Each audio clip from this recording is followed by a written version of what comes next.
नमस्कार मित्रांनो, नवनवीन व्हिडिओच्या अपडेटसाठी माझा पांडुरंग या चॅनेलला सबस्क्राईब करा आणि शेजारील घंटी बटन दाबून ऑल हा ऑप्शन क्लिक करा.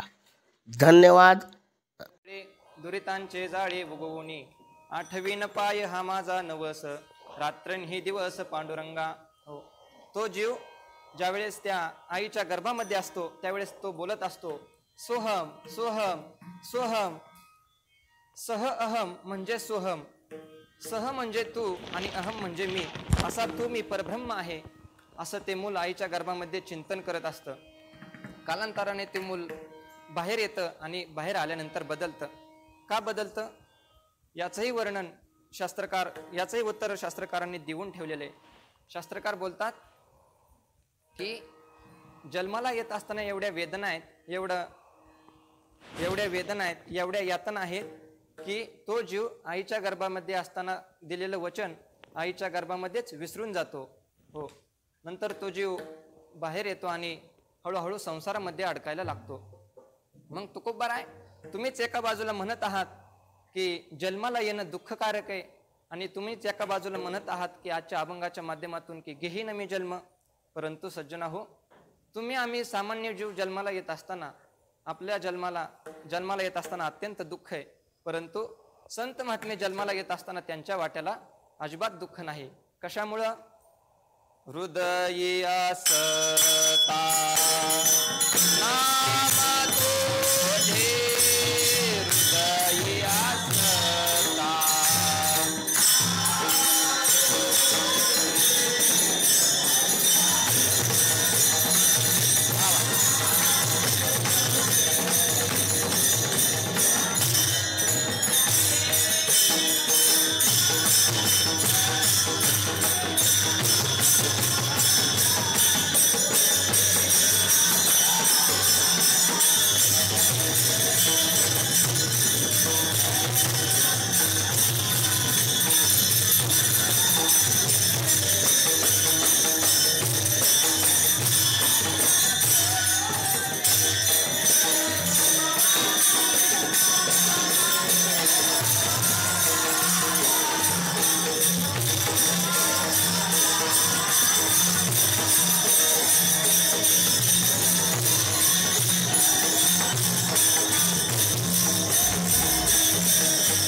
गर्भवासी दुःख नाही येता जाता, हृदयी असता नाम तुझे. संत कोणाला म्हणावं? ऐका, संत कोणाला म्हणावं? जे कधी आपल्या घराबाहेर पडले नाहीत त्यांचं नाव जीव आहे, त्यांना जीव म्हणावं. जे आपल्या घराबाहेर पडले आणि घरासमोरील रस्त्यावरून चालायला सुरुवात केली त्यांना साधक म्हणावं, त्यांना साधक म्हणावं. पुढे ऐका, जे आपल्या घरातून बाहेर पडले आणि घरासमोरील रस्त्यावरून चालायला सुरुवात केली आणि मुक्कामाच्या ठिकाणी जाऊन पोचले त्यांना मुक्त म्हणावं. आणि जे घराच्या बाहेर निघले, घरासमोरील रस्त्यावरून चालायला सुरुवात केली आणि ज्या ठिकाणी जाऊन पोहोचायचंय त्या ठिकाणी जाऊन पोहोचले, परंतु आपण ज्या मार्गाने आलो, आपण ज्या रस्त्याने आलो त्या रस्त्याने अजून कोणी येत आहे का? आणि जर कोणी येत असेल तर त्याला नेण्याकरता जे पुन्हा माघारी आले त्यांचं नाव संत आहे. विठ्ठल विठ्ठल.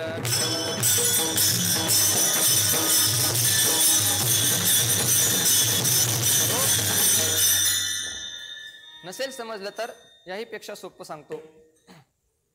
जो कधीच काशीला गेला नाही, जो कधी तीर्थक्षेत्र काशी या ठिकाणी गेलेला नाही त्याचं नाव जीव आहे. जो काशीमध्ये गेला, काशीमध्ये राहिला त्याचं नाव साधक आहे. हो, पुढे ऐका, जो काशीला गेला, काशीमध्ये राहिला, काशीतील संपूर्ण माहिती घेतली, तो मुक्त आहे, त्याचं नाव मुक्त आहे. आता पुढे ऐका. जो काशीमध्ये गेला, काशीमध्ये राहिला, काशीतील संपूर्ण माहिती सुद्धा घेतली आणि ती माहिती घेऊन तुमच्या आमच्या घरोघरी सांगायला आले, त्यांचं नाव संत आहे. विठ्ठल विठ्ठल.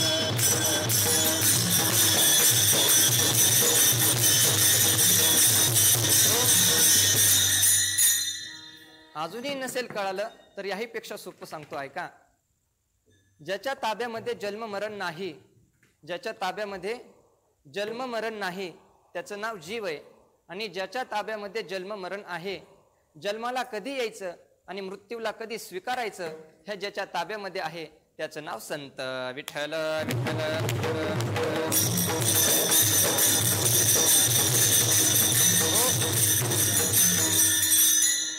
एक आहे आज्ञा, दुसरी आहे प्रतिज्ञा आणि तिसरी आहे अनुज्ञा. हो, पहिली काय आहे?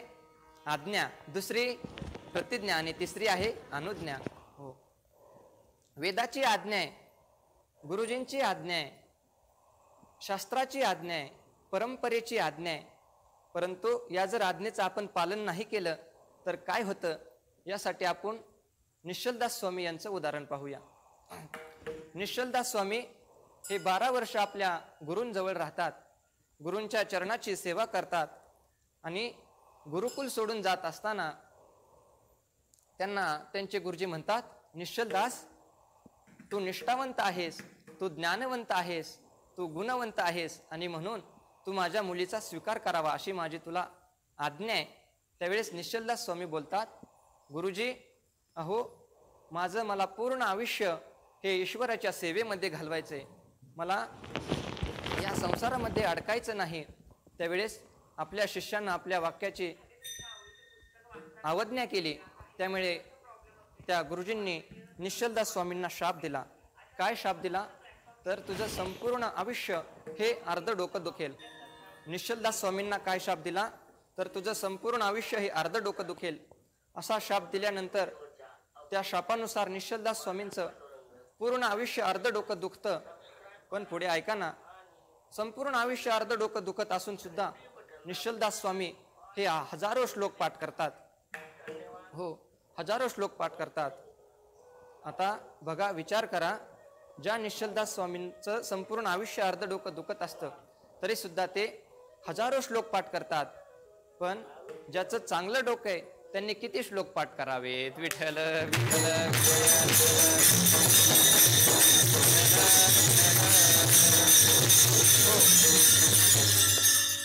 रामायणामध्ये प्रभू रामचंद्रांना वसिष्ठांनी सांगितलं की सत्यम वद धर्मम चर, याला म्हणतात आज्ञा, याला म्हणतात उपदेश. आणि जेवढं करायला सांगितलंय तेवढंच करणं, याला म्हणतात अनुज्ञा, याला म्हणतात अनुज्ञा. आणि पुढे जे करायचं आहे ते आधीच करून मोकळं होणं, याला म्हणतात प्रतिज्ञा. विठ्ठल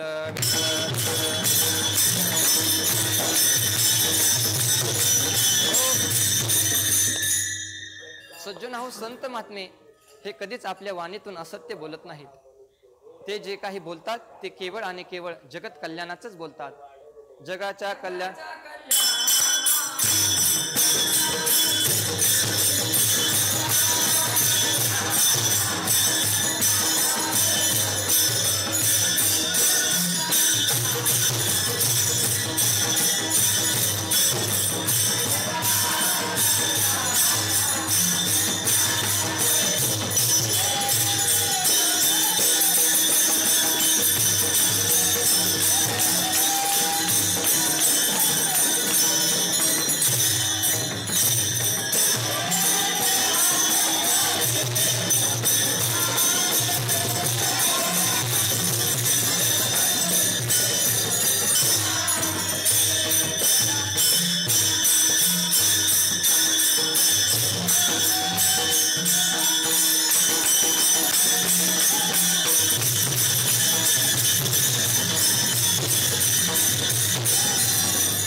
जगाच्या कल्याणा संतांच्या विभूती देह कष्टविती परोपकारे. परंतु आपण सामान्य जीव काय बोलल हे मात्र कुणाला सांगता येत नाही. हो, यामध्ये महिलांचा पहिला नंबर लागतो. खरं तर महिला राहतात सासरला आणि गप्पा कुठल्या मारतात माहेरच्या. महिला राहतात सासरला आणि गप्पा मारतात माहेरच्या. त्यांनी जर माहेरचं वर्णन करायला सुरुवात केली तर आईचं वर्णन काय, वडिलांचं वर्णन काय, भावाचं वर्णन काय, बहिणीचं वर्णन काय, मैत्रिणीचं वर्णन काय, आजीचं वर्णन काय, आजोबाचं वर्णन काय, पंजोबाचं वर्णन काय, खापर पंजोबाचं वर्णन, कुणाचं वर्णन करतील सांगता येत नाही. हो, एकदा काय होतं, दोन मैत्रिणी खूप दिवसानंतर भेटतात आणि भेटल्यानंतर ती पहिली मैत्रीण म्हणते, अगं कसे आहेत तुझे सासरचे लोक, कसे आहेत तुझे सासू सासरे, कशी आहेत तुझी ननंद. त्यावेळेस हे सगळं सोड, परंतु तुझे मालक तुझे मिस्टर कसे आहेत, त्यांचा स्वभाव कसा आहे एवढं तरी सांग. आणि असं म्हटल्यानंतर ती दुसरी मैत्रीण सांगायला सुरुवात करते. ती म्हणते, अगं काय सांगू तुला माझ्या मालकांचं अक्षर. काय म्हणते, काय सांगू तुला माझ्या मालकांचं अक्षर. त्यांनी जर लिहायला सुरुवात केली ना तर त्यांनी लिहिलेलं दुसरं कुणालाही वाचता येत नाही. आणि अशा त्या दोघींचा संवाद सुरू असतो. त्या ठिकाणी त्या दोघींची एक तिसरी मैत्रीण येते आणि ती तिसरी मैत्रीण या दोघींचा संवाद ऐकते. ऐकल्यानंतर ती तिथे येते आणि म्हणते, अगं नको सांगू तुझ्या मालकाचं कौतिक. तू आता म्हणत होती ना की माझ्या मालकानं लिहिलेलं दुसरं कुणालाही वाचता येत नाही. अगं हे सोड, हे तर काहीच नाही. आता ऐक माझ्या मालकाचा पुरुषार्थ. माझ्या मालकाने जर लिहायला सुरुवात केली ना तर त्यांनी लिहिलेलं दुसरं कुणालाही वाचता येत नाही, परंतु त्यांची त्यांना सुद्धा वाचता येत नाही. विठ्ठल विठ्ठल.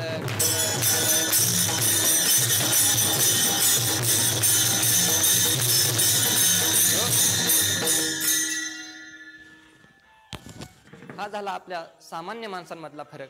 परंतु सामान्य मनुष्य आणि संत महात्मे यांच्यामध्ये जर फरक करायचा झालं तर ऐका, ज्याला जन्माला यावं लागतं त्याला जीव म्हणतात. जन्माला येण्याची इच्छा नसून सुद्धा जे जन्माला येतात त्यांना जीव म्हणतात.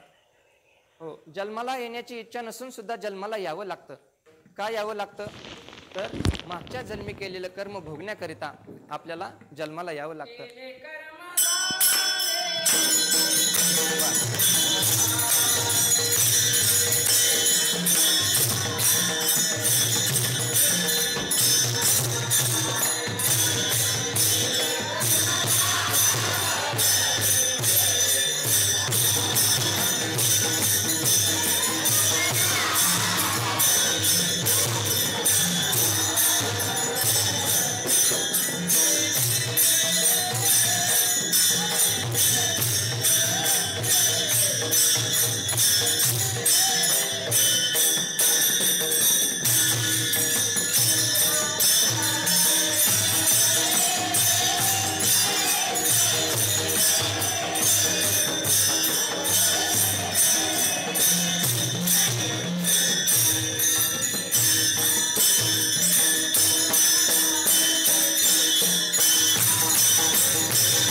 केले कर्म झाले तेची भोग आले, उपजले मेले ऐसे किती. मागच्या जन्मामध्ये केलेलं कर्म ते भोगण्याकरिता आपल्याला जन्माला यावं लागतं. परंतु कर्म पण कसं आहे पहा ना. एकदा एक मनुष्य रस्त्यावरून चालत चाललेला असतो आणि रस्त्यावरून चालत जात असताना उन्हाळ्याचे दिवस असतात, कडक असं ऊन पडलेलं असतं आणि तो मनुष्य रस्त्यावरून जात असताना त्याच्या मनामध्ये असं येतं की आता जाता जाता रस्त्याच्या कडेला काही खायला मिळतंय का बघावं, म्हणून तो मनुष्य रस्त्याने चालत जात असतो. आणि जात असताना त्याला रस्त्याच्या कडेला एक मोठं आंब्याचं झाड दिसतं. कशाचं झाड दिसतं? आंब्याचं झाड दिसतं. आंब्याचं झाड दिसल्यानंतर त्या मनुष्याच्या मनामध्ये असा विचार येतो की आता आपण पुढे चाललोय ना, तर जाता जाता या आंब्याच्या झाडावरचा एखादा आंबा खावं आणि मग पुढे जावं. असं मनामध्ये आल्यानंतर तो मनुष्य त्या आंब्याच्या झाडापर्यंत जातो. आता मला उत्तर द्या, हा मनुष्य आंब्याच्या झाडापर्यंत जातो पण कोणत्या इंद्रियाने जातो? पायाने. हा, हुशार आहे तुम्ही. तो मनुष्य पायाने आंब्याच्या झाडापर्यंत जातो आणि तो आंब्याच्या झाडावरचा आंबा पाडण्याकरिता जमिनीवरचा दगड उचलतो. कोणत्या इंद्रियाने उचलतो? हाताने तो दगड उचलतो आणि तो हातामधला दगड तो मनुष्य आंब्याच्या झाडावरती मारतो आणि झाडावरचा एक आंबा खाली पडतो. तो आंबा तो आपल्या हाताने उचलतो आणि तो आंबा हातामध्ये घेतल्यानंतर तो आंबा तो चाखायला सुरुवात करतो. कोणत्या इंद्रियाने? जिभेने. हो, जिभेने तो माणूस आंबा चाखायला सुरुवात करतो. परंतु तो मनुष्य आंबा चाकतोय न चाकतोय त्या क्षणाला त्या ठिकाणी त्या आंब्याच्या झाडाचा मालक येतो आणि मालक आल्यानंतर तो मालक म्हणतो, एवढ्या कष्टानं एवढ्या मेहनतीनं ह्या आंब्याच्या झाडाला लहानाचं मोठं केलंय आणि कोणी पण येतंय आणि आंबं खाऊन जातंय. त्यावेळेस तो मनुष्य रागट स्वभावाचा असतो, जरा तापट स्वभावाचा असतो. तो त्या मनुष्यासमोर येतो आणि आपला हात पुढे करतो. हात पुढे करून आपल्या शर्टची बाही मागं सारतो आणि मागं सारल्यानंतर त्या मनुष्याच्या जोरात ते कानाखाली अशीच कानाखाली मारतो बरं का. आणि मारल्यानंतर तो मनुष्य त्या मनुष्याच्या कानाखाली मारल्यानंतर मार कोणत्या इंद्रियाने खाल्ला? मार गालाने मार खाल्ल्यानंतर रडायला कोणत्या इंद्रियाने सुरुवात केली? डोळ्याने. डोळ्याने रडायला सुरुवात केली. तर शास्त्रकार बोलतात की ज्या डोळ्यांनी ते आंब्याचं झाड पाहण्याचं कुकर्म केलं, शेवटी त्याच डोळ्याला रडावं लागलं. मला सांगायचं एवढंच आहे की आपल्या इंद्रियाने जे कर्म केलं त्या कर्माचं पाप त्या इंद्रियाला भोगावंच लागतं. विठ्ठल विठ्ठल.